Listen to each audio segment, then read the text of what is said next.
C'est dans Colossiens,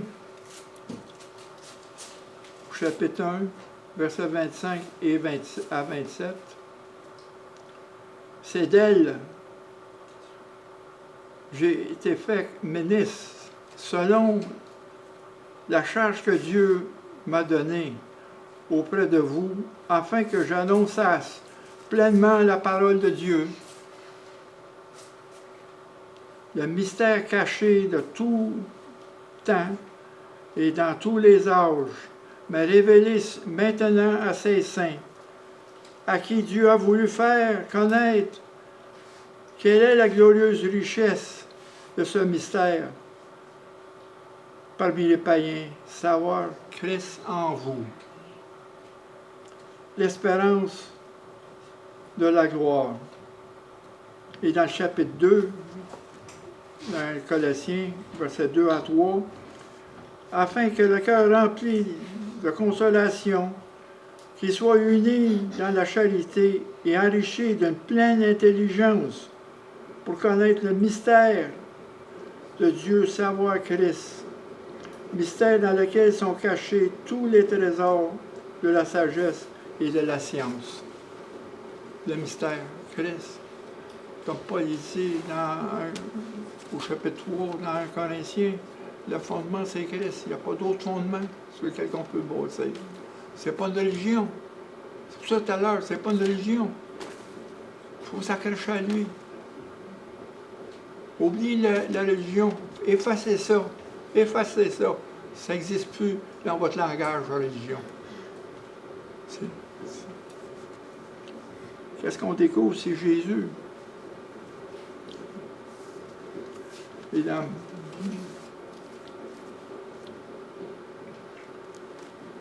Pierre, dans Matthieu, au verset 16, au chapitre 16, verset 13, Jésus, étant dans le territoire de Césarée de Philippe, demanda à ses disciples, « Qui dit-on que je suis, moi, le Fils de l'homme? » Ils répondirent, les uns disent, « Tu es Jean-Baptiste », les autres Élie, les autres Jérémie, ou l'un des prophètes. Et vous, leur dit-il, qui dites-vous que je suis? Simon-Pierre répondit, tu es le Christ, le Fils du Dieu vivant. Jésus, reprenant la parole, lui dit, tu es heureux, Simon, fils de Jonas, car ce ne sont pas la chair et le sang qui t'ont révélé cela, mais c'est mon Père qui est dans les cieux. Là, ce qu'il faut faire, c'est que il faut jumeler le Jésus de l'histoire et le Jésus de la foi. Les deux servent. Quand Jésus a dit, fils de Jonas, tu es heureux, comme il dit ici, il dit, car ce n'est pas la chair, le sang, c'est pas, ça veut dire, c'est pas ton intelligence qui a été chercher ça. C'est pas, ça vient pas de toi. Ça a été révélé. C'est mon Père qui est dans les cieux. C'est lui qui nous a révélé Jésus. C'est une révélation. Quand on parle tout à l'heure, on a parlé tout à l'heure du mystère de Christ en nous. Un mystère qui est caché dans le monde. Complètement caché. Tellement ici que les Juifs, ils ont dit, dans Jean, au chapitre 8, verset 25, ils ont demandé, qui es-tu? Qui es-tu? Puis après ça, un petit peu plus loin, qui prétends-tu être? Deux questions. Qui es-tu? Qui prétends-tu d'être?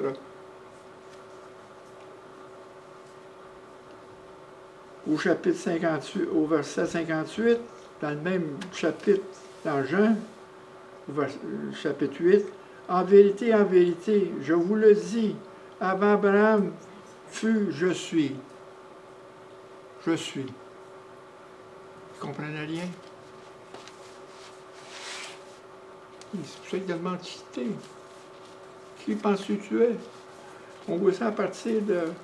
Dans Jean, à partir du chapitre 5. Allez jusqu'au chapitre 8. Même dans Jean, chapitre 5, verset 39.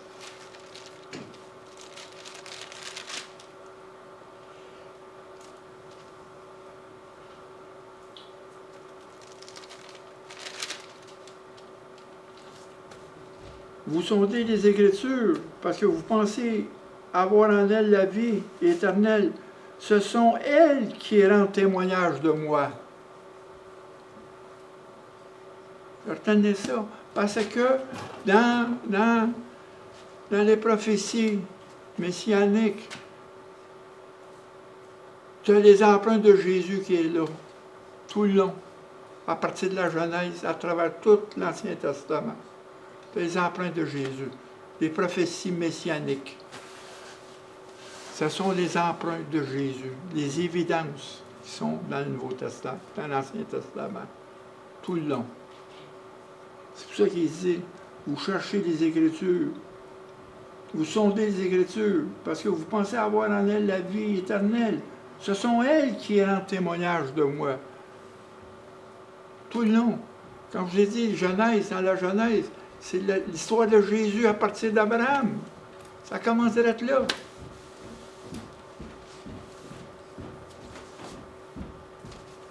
Mais là, je vous dis, pour vous, qui est Jésus pour vous, pour chacun de vous?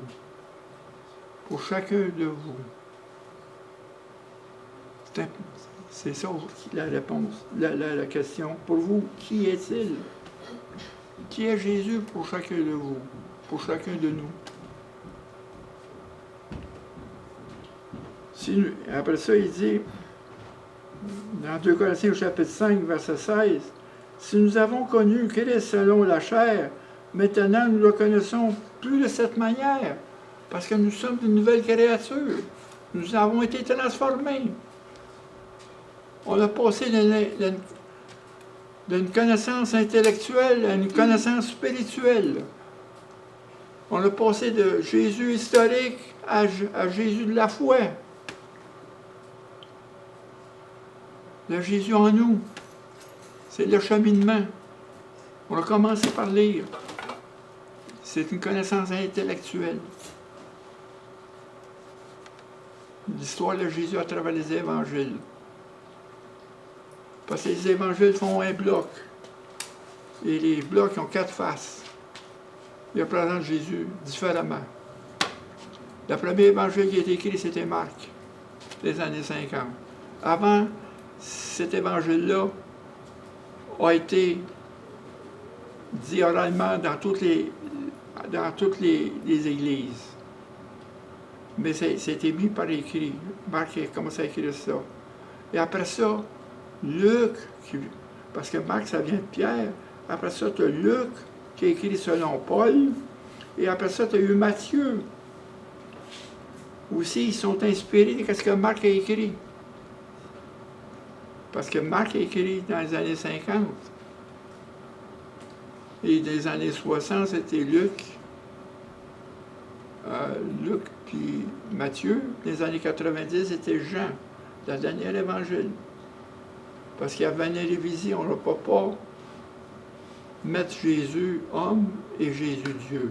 Il y avait un creux entre les deux. C'était une hérésie. Mais là, dans Jean a dit, il a mis les évidences que Jésus était Dieu. C'est ça qui est important.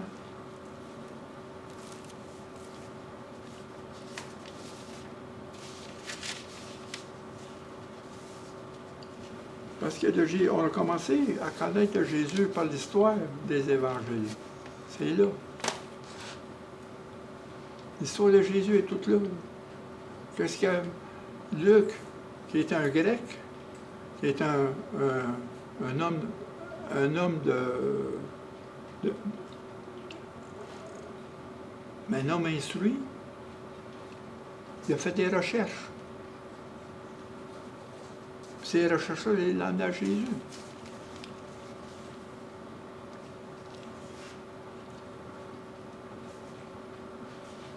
Comme il dit dans 1 Corinthiens au chapitre 12, verset 3, c'est pourquoi je vous déclare qu'il est nul s'il parle par l'Esprit de Dieu, ne dit que Jésus est anathème, mais que nul peut dire Jésus est le Seigneur si ce n'est pas par l'Esprit. On parle de... Parce que quand on parle de Jésus historique, même comme je l'ai dit, dans ce temps-là, c'est que ces écrits-là sont faits quelques années après la résurrection de Jésus. 15 ans, 20 ans.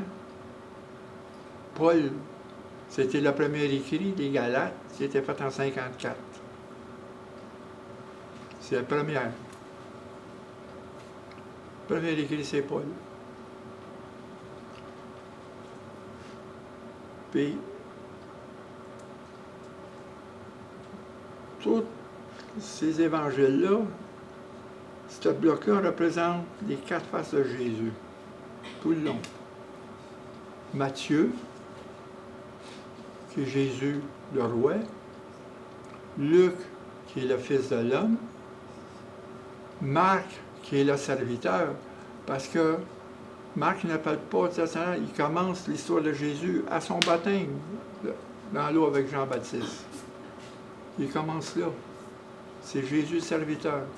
Et après ça, Jean, c'est la divinité de Jésus qui est développée.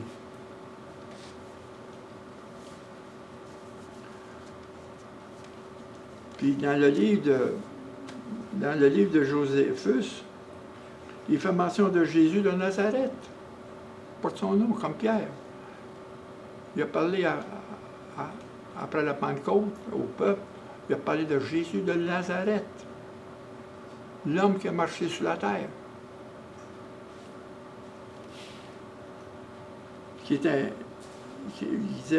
Joséphus disait que Jésus de Nazareth, pour lui, c'est un grand prophète qui est passé parmi eux. À la Pentecôte, Pierre fait mention de Jésus de Nazareth. On voit ça dans le chapitre 2.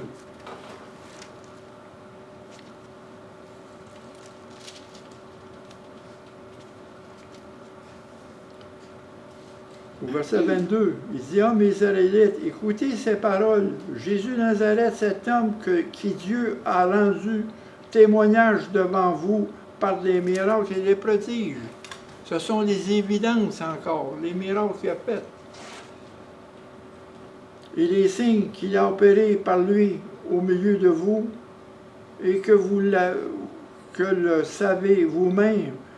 Cet homme livré selon le dessein arrêté et selon la présence de Dieu, vous l'avez crucifié.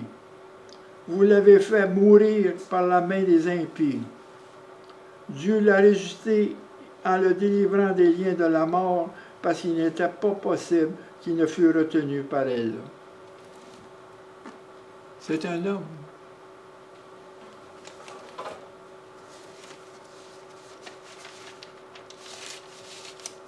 Quand on regarde ça, il faut emmener les évidences et la foi ensemble.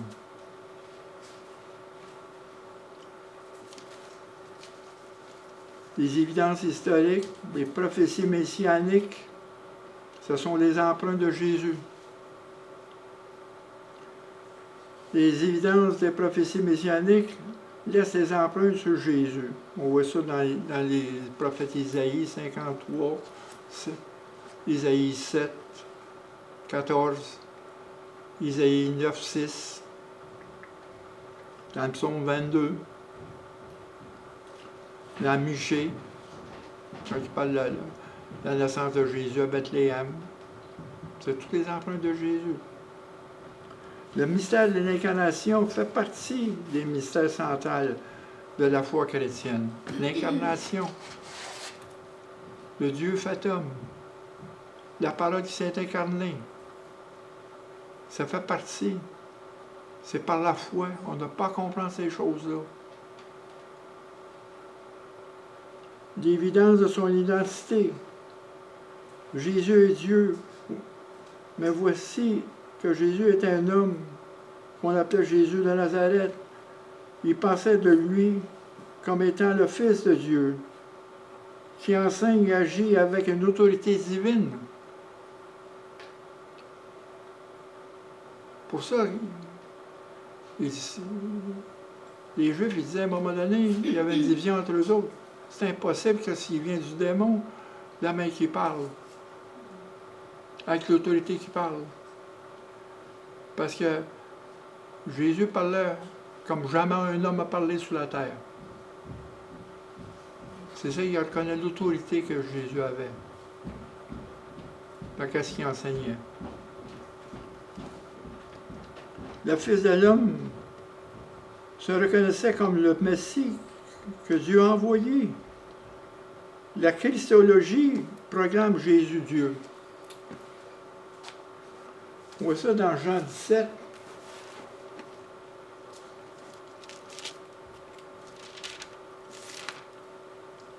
Jean 17, versets 21 et 23.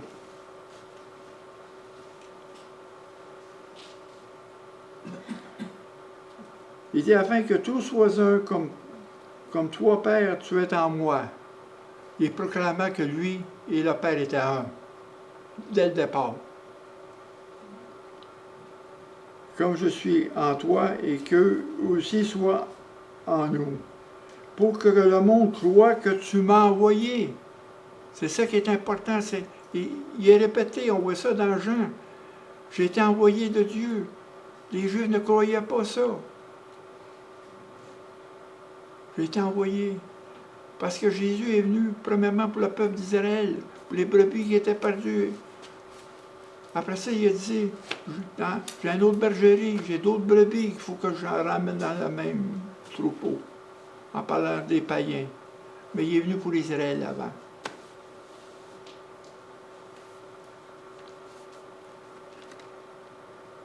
Puis dans Jean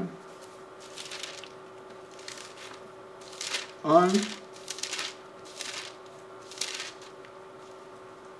au commencement était la parole, et la parole était avec Dieu. Il était un. Et la parole était Dieu. Elle était au commencement avec Dieu, et toutes choses étaient faites par elle. Rien n'était fait sans elle. En elle était la vie, et la vie était la lumière des hommes. Et la lumière, lui, dans les ténèbres, et les ténèbres ne l'ont point reçu. Et au verset 14, et la parole a été faite chair. Ça veut dire que la parole, c'est Jésus. Jésus Dieu. Il habitait parmi nous, et plein de grâce et de vérité. Et nous avons contemplé sa gloire, et une gloire comme la gloire du Fils unique venu du Père. C'est le Père qui nous a révélé Jésus en nous.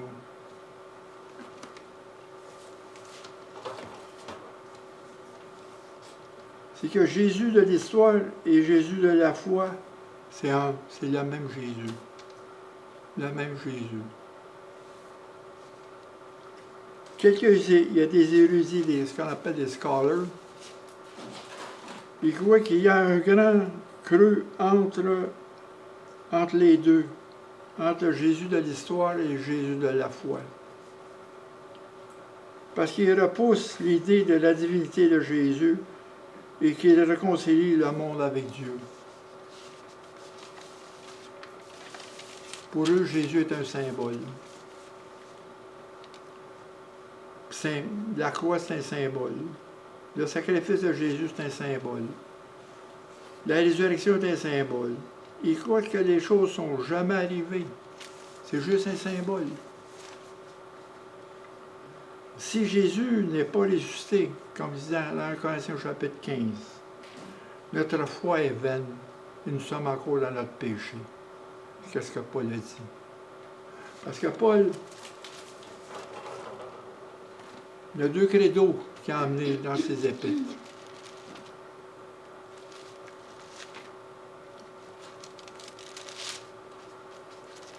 Dans Philippiens, chapitre 2,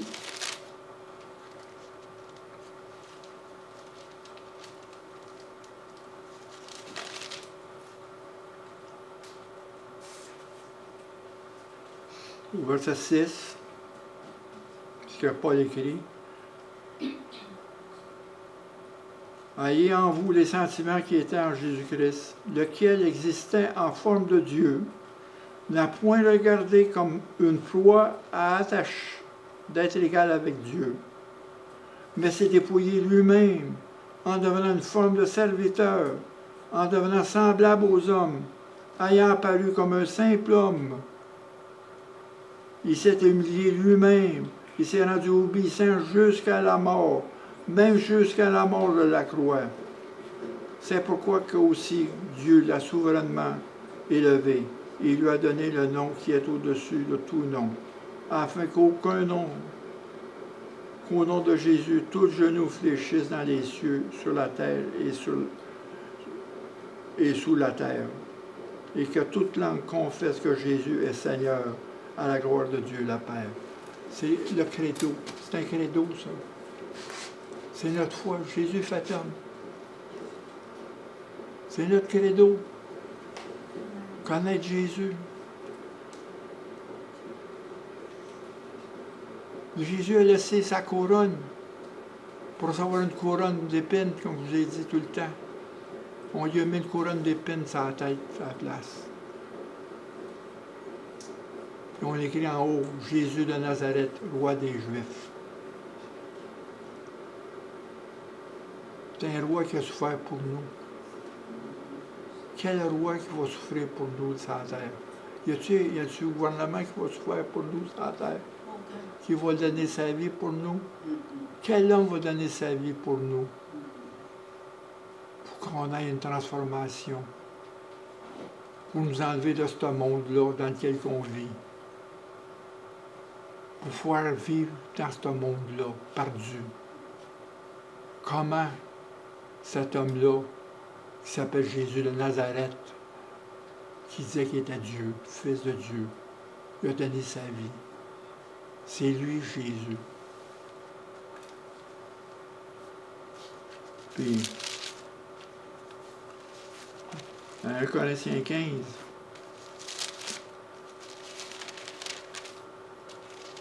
l'autre credo.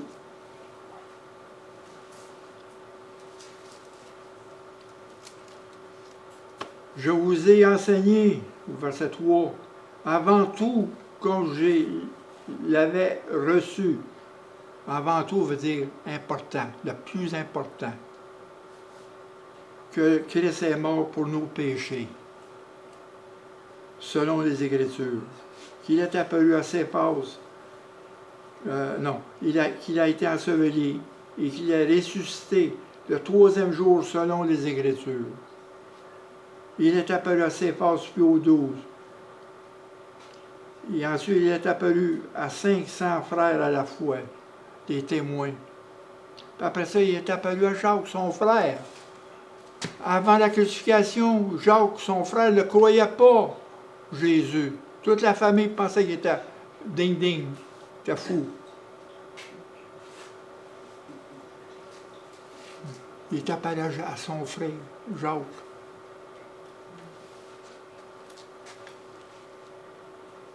Jacques qui était l'évêque de Rome, de Jérusalem, qui était le chef, qui a pris la pause pour Jésus, son frère.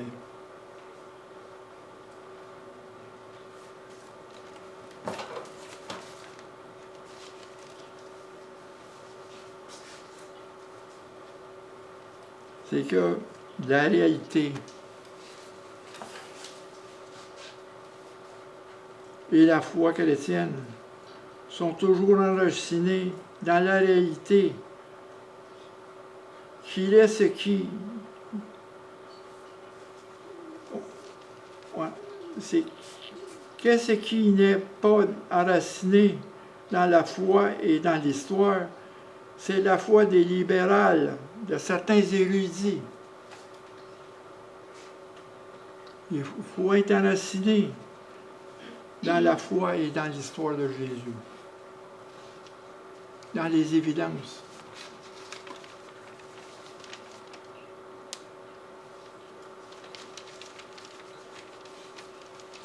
Parce que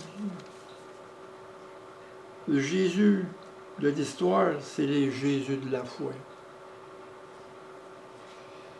Un Jésus qui est enraciné en nous. C'est ce Jésus-là qu'on parle. Le Jésus de l'histoire, on l'amène avec nous. On le présente en nous, vivant en nous.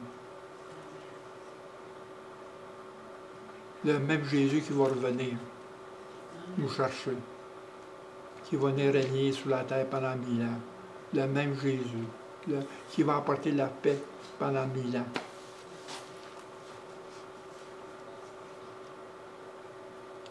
Si nous avons une personne, c'est là qu'est l'affaire de Jésus. On connaît le Jésus de l'histoire, le Jésus qui est venu par la foi. Mais si nous aimons une personne, notre amour va au-delà de connaître la personne. Car tout est enraciné dans les faits à propos de la personne. C'est connaître Jésus, c'est simplement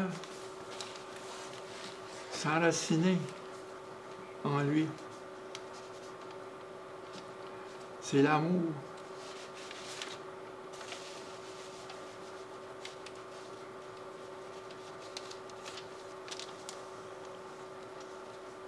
C'est un mystère caché dans lequel sont cachés tous les trésors de la sagesse et de la science.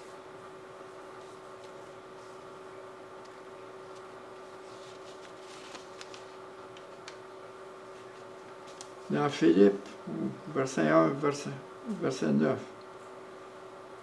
Et ce que je vous demande dans mes prières, c'est que votre amour augmente de plus en plus en connaissance et en pleine intelligence. Lorsqu'on parle, c'est qu'on parle d'une connaissance intellectuelle à une connaissance spirituelle.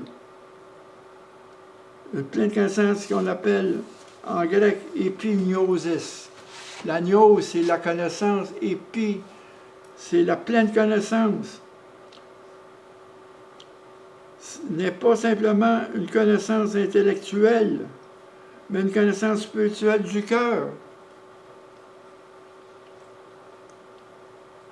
Elle implique une relation personnelle et qui s'exprime à travers une communion et une vie intime avec Dieu par notre Seigneur Jésus-Christ.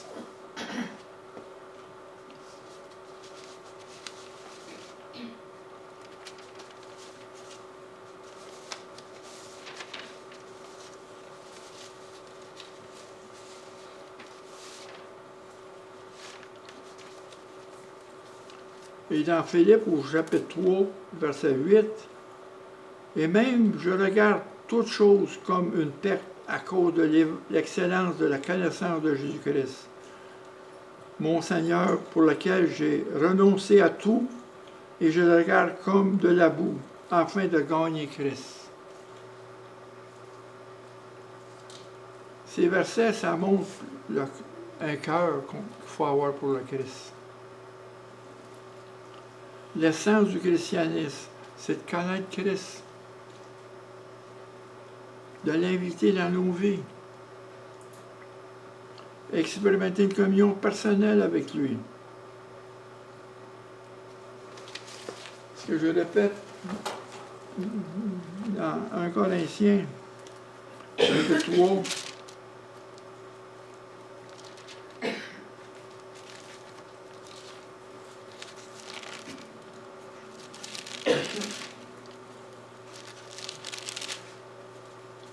comme je l'ai dit, il faut s'attacher avec Christ. Dans 1 Corinthiens, au chapitre 3, versets 11 et 12, car personne ne peut poser un autre fondement que celui qui a été posé, savoir Jésus-Christ. On a parlé du mystère. Christ en nous. Un mystère qui est caché au monde. Savoir Christ. Or, si quelqu'un bâtit sur un fondement avec de l'or et de l'argent et des pierres précieuses, du bois et du foin, du chaume, l'œuvre de chacun sera manifestée, car le jour la fera connaître parce qu'elle révélera dans le feu, et le feu éprouvera toute l'œuvre de chacun. Si l'œuvre bâtie par quelqu'un sur le fondement subsiste, il recevra une récompense.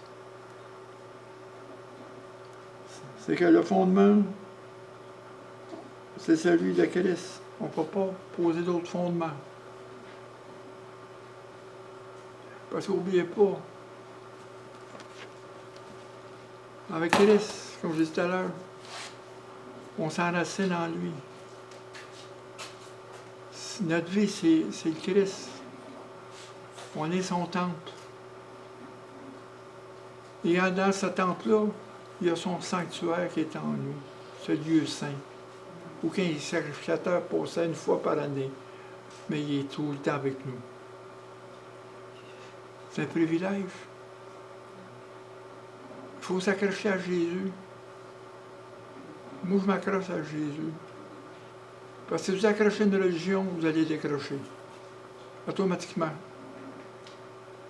C'est pour ça qu'il n'y a pas grand monde ici. Ils cherchent une religion, comme le type que j'ai rencontré hier. Ils cherchent une religion. Ils cherchent de bon dans toutes les religions. Ah ben toi, il connaît son affaire parce qu'il m'a exprimé toutes ses recherches. Mais où qui est Jésus là-dedans? Jésus, c'est le chemin qui nous amène à Dieu. Et toutes les religions nous essayent par les œuvres de nous monter en haut d'un sommet. Mais c'est Jésus qui est descendu du sommet, venez nous chercher. On n'a pas d'œuvre à faire. La grâce nous a été donnée gratuitement, sans aucun mérite. Et aujourd'hui, on n'est pas encore digne de recevoir cette grâce-là.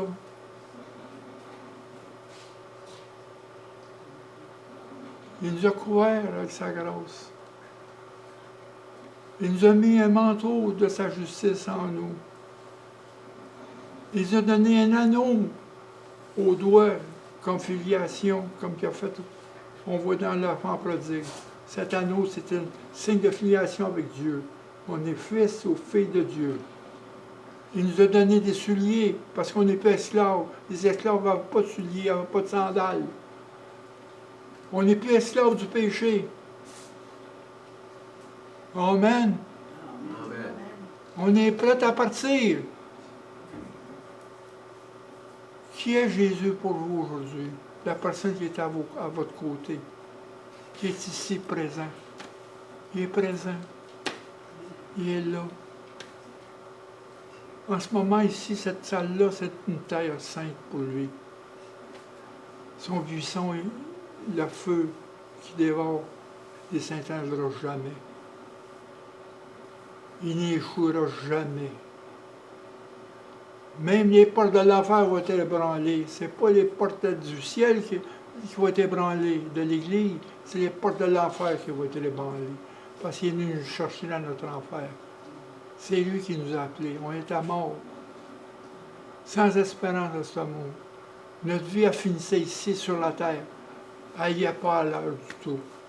Il n'y a pas une suite. Il nous a donné une vie éternelle qui se continue en haut. Aujourd'hui, on est là. Demain, on ne sera plus là. On sera en haut. Vie éternellement avec Dieu. Puis qu'est-ce qui est le plus beau encore? C'est cette nouvelle Jérusalem qui descend de la terre. Le tabernacle de Dieu avec ces hommes qui descendent dans la nouvelle terre. C'est le retour au jardin. C'est un retour au jardin. C'est ça, c'est cette vision qui me garde. Un retour au jardin, un retour dans une nouvelle terre. Avec Dieu, Dieu au milieu de nous. Comme avant le péché, Adam et Ève, Dieu était présent dans le jardin. On va être réunis avec Dieu. Qui est Jésus? Pensez. Y est-tu oublié, Jésus? Avez-vous pris votre salut pour acquis? Hein? D'où vient votre salut? Comme Paul dit, celui qui pense de tomber, qui pense d'être debout, qui fasse attention de ne pas tomber. Parce qu'on n'est pas arrivé encore. Pour avoir le salut final, qui est la résurrection, ou l'enlèvement, selon le temps que ça va arriver. Ce même Jésus-là va revenir régner sur la terre. Puis ce même Jésus-là était le 4e homme dans la fournaise pour délivrer les 3 frères. Il est dans notre fournaise. Il est le 4e homme. Amen.